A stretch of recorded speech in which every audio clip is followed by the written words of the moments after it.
कहते हैं उस दौर में अकेला हज्जाज बिन यूसुफ को भी बशारत सुना है, फिर वो भी ताबी था, वो भी जन्नती है। भाई हम किसी की जन्नत जहन्नम का फैसला नहीं करते, ये अल्लाह ताला के बाद। मैं अक्सर कहता हूँ अगर अल्लाह ताला ने माफ़ किया तो यजीद भी जन्नत में जाएगा। अरे या अल्लाह रहम, अल्लाह रहम, मेरे मालिक। क्या हुआ भाई भाई भाई वीडियो सुन लेना भाई, मैंने नहीं कहा है भाई हम किसी की जन्नत दोज़ख का फैसला नहीं करते, ये अल्लाह ताला के बाद। मैं अक्सर कहता हूं कि अगर अल्लाह ने माफ किया तो यजीद भी जन्नत में जाएगा, लेकिन ये अल्लाह का खास साथ। मैं सुनाता हूं दोबारा, मैं 3 दफा पढ़ूंगा। और मिर्जा जी के पता है क्या हमें कह रहे होते तुम बार बार मिर्जा जी के जुमले क्यों दोहराते? इसलिए तुमने समझे नहीं थे। तुम्हारे चाइना के इमाम कर गए थे तुम्हारे साथ, और तुम हिप्नोटाइज हुए थे। तुम्हें बार बार दोहरा के बताते हैं कि कहां पर उसने तुम्हें रस्सियां सांप बना के दिखाई। अब भाई समझो या नहीं? सुनो जरा गौर करना। मैं अक्सर कहता हूं अगर अल्लाह ताला ने माफ किया तो यजीद भी जन्नत में जाएगा। ये मिर्जा जी अक्सर कहते हैं, हमने तो आज पहली दफा सुना।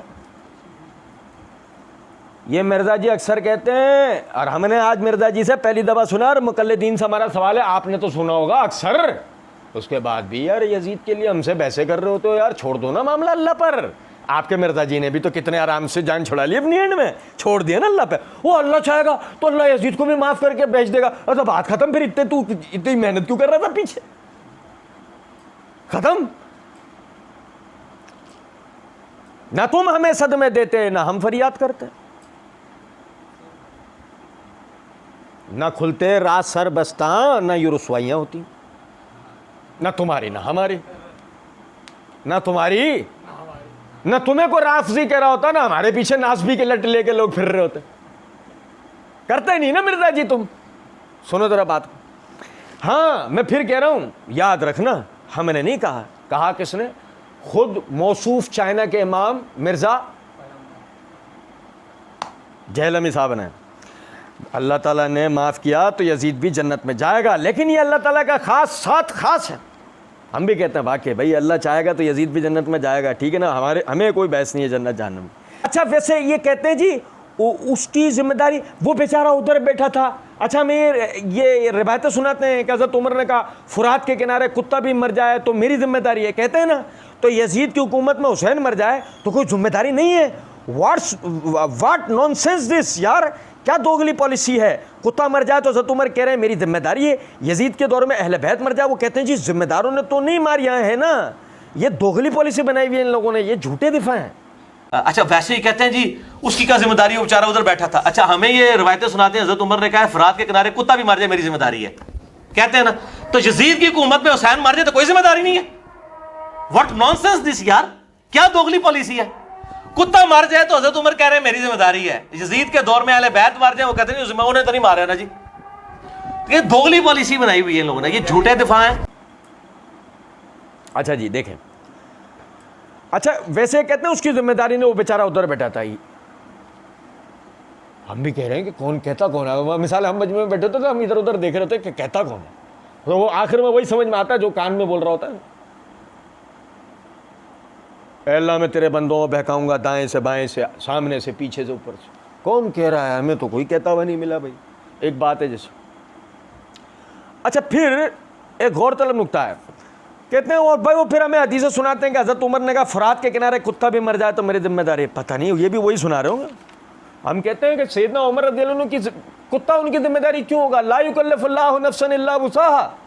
हमने किसी जान पर उसकी बर्दाश्त ज़्यादा बोझ नहीं रखा। कहाँ है रवायत कि कुत्ता भी मर जाए? क्यों उमर की जिम्मेदारी होगी? किसी की भी नहीं होगी जिम्मेदारी। फुरात के आगे कुत्ता मरे कहीं भी मर जाए। उमर रज़ियल्लाहु अन्हु जो मुकल्लिफ बनाया गया वो अपनी रियाया के अपने मुसलमानों के मुकल्लिफ हैं और अपनी हुदूद के अंदर आने वाले जिम्मियों के वो जो है मुकल्लिफ हैं। आप कुत्ते बिल्लियों के मुकल्लिफ क्यों होंगे? खामा मिर्जा जी अपने खानदान वालों को घसीट लाए। कहते हैं कि जी वो तो यजीद की हुकूमत में हुसैन मर जाए तो उसकी जिम्मेदारी नहीं है। व्हाट नॉनसेंस दिस यार, क्या दोगली पॉलिसी है? मिर्जा जी वाकई ये बिल्कुल दोगली पॉलिसी है। जिसकी हुकूमत में जो मरे वो उसकी जिम्मेदारी होता है, उसको जो है वो कत्ल का जवाब देना होता है। ऐसा है? चीयर्स। तफसीर कुरान लेक्चर 315 सूरह हशर की तफसीर करते हुए यानी आयत 10 से एंड तक मिर्जा जी बयान करते हुए एक जगह फरमाते हैं, सैयदना जुबैर बिन अव्वाम को शहीद करने वाला सैयदना अली रज़ियल्लाहु अन्हु के गुरोह का शख्स जब सैयदना जुबैर का सर लेकर सैयदना अली के पास आया और आपने उसे जहन्नम की बशारत दी, तो उस पर यानी कि ये सब हो गया ना, तो उस पर मिर्ज़ा जी ने कहा, तो वो शख्स हज़रत अली से नाराज़ हो गया। हज़रत अली ने कहा कि क्या मैंने तुझे हुक्म दिया था, जब मैंने उनको जाने दिया तो तूने ये काम क्यों किया? तो फिर वो खारजी हो गया।